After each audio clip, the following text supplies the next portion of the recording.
Hi mga adventurers! I'm Elise. I'm Sam. I'm Ricky. And I'm Jed. Welcome to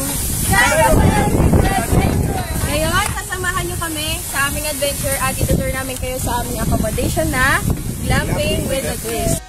Marami ang nagtatanong ano nga ba ang kaibahan ng regular glamping sa Glamping with a Twist. Well, as you can see, the Glamping with a Twist is built on a floating raft by the river, which is a so-called twist of this glamorous tent. Tara, punta tayo sa Glamping with a Twist. So guys, ito na nga pala yung buo. May libre kayong kawel tsaka kumot. Kasi ito yung mga unan.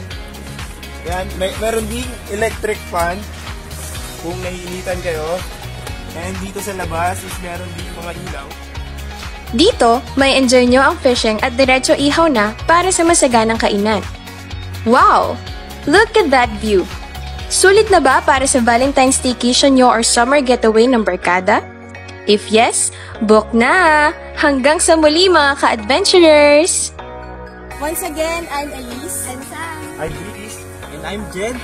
See you sa next video natin.